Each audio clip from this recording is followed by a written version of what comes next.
नमस्कार दोस्तों, आपने सुना ही होगा कि गंगा स्नान करने से पाप धुल जाते हैं। तो क्या यह सच होता है?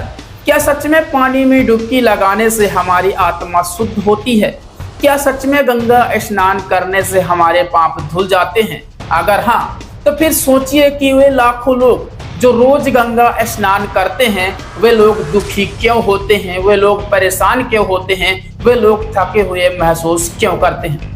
दोस्तों, गंगा स्नान करने से पाप धुल जाता है, यह सिर्फ एक आस्था की बात है, बल्कि इसके पीछे छिपा है एक ऐसा रहस्य जो जानता तो सभी कोई है, लेकिन मान्यता नहीं है।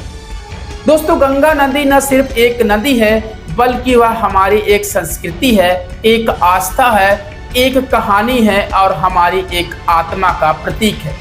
यहाँ हर पानी की बूंदों में दशकों की शक्ति और विश्वास समाहित है। तो क्या दोस्तों, यहाँ पे आने वाले सभी भक्तों का सच में स्नान करने से पाप मुक्त हो जाते हैं या फिर अपने आप को पाप मुक्त कर लेते हैं? तो दोस्तों, आज के इस वीडियो में हम यही जानेंगे कि क्या सच में गंगा स्नान करने से लोग पापों से मुक्त हो जाते हैं या नहीं। तो दोस्तों, इसके बारे में हम सबसे पहले जानेंगे धार्मिक शास्त्र क्या कहता है, इसके बाद हम जानेंगे वैज्ञानिक कारण क्या कहता है और अंत में जानेंगे असल में दुख और पाप का संबंध क्या है। तो दोस्तों, वीडियो को आगे बढ़ाने से पहले आप लोगों से एक छोटा सा रिक्वेस्ट है कि अगर वीडियो अच्छा लगे तो वीडियो को लाइक करना, साथ में अपने दोस्तों के पास फेसबुक व्हाट्सएप ग्रुप पर शेयर जरूर करें। साथ ही दोस्तों, आप लोगों से एक और रिक्वेस्ट करता हूं कि अगर आप हमें सपोर्ट करना चाहते हैं तो हमारे चैनल को नीचे सब्सक्राइब करके साथ ही बेल का नोटिफिकेशन को दबा दीजिए, ताकि दोस्तों जब भी मैं कोई वीडियोज अपलोड करूं उसका नोटिफिकेशन सबसे पहले जल्द मिले। तो दोस्तों, ये बिल्कुल फ्री है, इसलिए सब्सक्राइब करना बिल्कुल ना भूलें। तो चलिए दोस्तों, वीडियो के टॉपिक पर आगे बढ़ते हैं और जानते हैं कि क्या सच में गंगा स्नान करने से हमारे पाप धुल जाते हैं। तो दोस्तों, इसके लिए मैं आपको बताया हूं कि सबसे पहले हम जानेंगे धार्मिक शास्त्र क्या कहता है इसके बारे में, इसके बाद जानेंगे वैज्ञानिक शास्त्र या फिर वैज्ञानिक कारण और अंत में जानेंगे पाप और दुख का संबंध। तो सबसे पहले गंगा स्नान करने से पाप धुल जाता है, इसके बारे में धार्मिक शास्त्र क्या कहता है। तो दोस्तों, धार्मिक शास्त्र के अनुसार हिंदू में गंगा नदी को सबसे पवित्र और मोक्षदायिनी माना गया है। यहाँ पे शास्त्रों में लिखा है कि श्रद्धा और भक्ति के साथ स्नान करने से मन और आत्मा शुद्ध होते हैं। लाखों लोग सावन में नहाते हैं, कुंभ मेला और दशहरा में गंगा स्नान करते हैं। लेकिन दोस्तों, धार्मिक शास्त्र में कहा गया है कि केवल शरीर की सफाई से पापों से मुक्ति नहीं मिलती, बल्कि मन और इरादा भी अहम है इसके बारे में।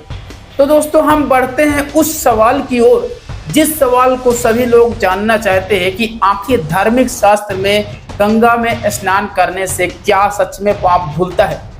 तो चलिए दोस्तों, अब हम चलते हैं उस सवाल की ओर जो वैज्ञानिक कारण भी है और मानसिक सोच भी है। हम जानना चाहते हैं कि क्या सच में गंगा स्नान करने से पाप धुल जाते हैं, और अगर धुल जाते हैं तो फिर वे लोग जो रोज नहाते हैं गंगा में, वो लोग दुखी क्यों रहते हैं। दोस्तों, इसके बारे में विज्ञान कहता है कि गंगा स्नान करने से शरीर में ऊर्जा और स्फूर्ति पैदा होती है। लोग बताते हैं गंगा स्नान करने के बाद शरीर हल्का हो जाता है, मन शांत हो जाता है और भीतर ही भीतर एक अजीब शक्ति की अनुभूति होती है। लेकिन रहस्य यह है कि क्या इसका मतलब यह है कि क्या सच में पाप धुल गया है। लेकिन दोस्तों, सच्चाई यह है कि केवल गंगा स्नान मन को जागृत करने का एक साधन है।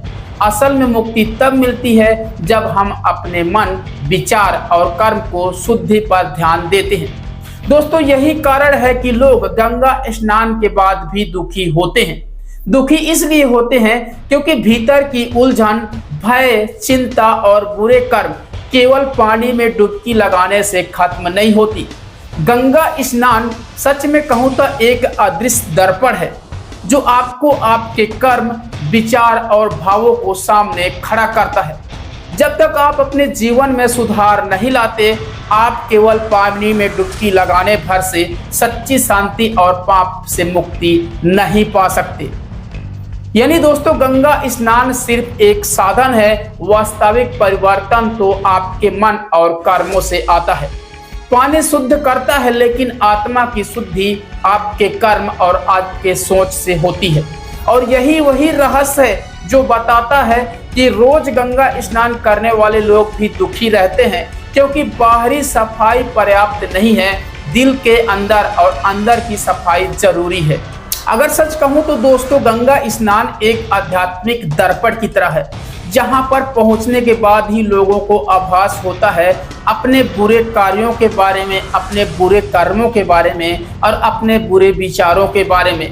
लेकिन दोस्तों यहाँ पर स्नान करने के बाद वही लोगों को जो है पुण्य मिलता है, या फिर वही लोगों को जो है पाप धुल जाता है जो लोग स्नान करने के बाद अपने पुराने कार्यों, पुराने विचारों और गलत दोषों को त्याग देते हैं। लेकिन दोस्तों यही वजह है कि कई सारे लोग रोज गंगा स्नान करने के बाद दुखी इसलिए होते हैं क्योंकि वे अपने बुरे कर्मों को, बुरे विचारों को और बुरे कार्यों को त्याग नहीं करते, जिसकी वजह से दोस्तों वे गंगा तो रोज नहाते हैं लेकिन फिर भी दुखी रहते हैं। तो दोस्तों ये है आज का वीडियो कि गंगा नहाने भर से सिर्फ पाप से मुक्ति नहीं मिलती, बल्कि गंगा नहाने के बाद अपने कार्यों, विचारों और सोच को सही भी दिशा में ले जाते हैं, तभी आप पाप से मुक्त हो सकते हैं। तो ये है दोस्तों आज का वीडियो कि गंगा नहाने से पाप से मुक्ति कब मिलती है। तो दोस्तों ये वीडियो अगर आपको अच्छा लगा हो तो वीडियो को लाइक जरूर करना, साथ ही दोस्तों अपने व्हाट्सएप, फेसबुक ग्रुप पर इसे जरूर शेयर करना। और दोस्तों आप लोगों से सिर्फ एक रिक्वेस्ट है कि अगर आप हमें चाहते हैं सपोर्ट करना तो वीडियो के नीचे सब्सक्राइब वाले बटन को दबाकर सब्सक्राइब करें और ऑल नोटिफिकेशन को जरूर दबाएं।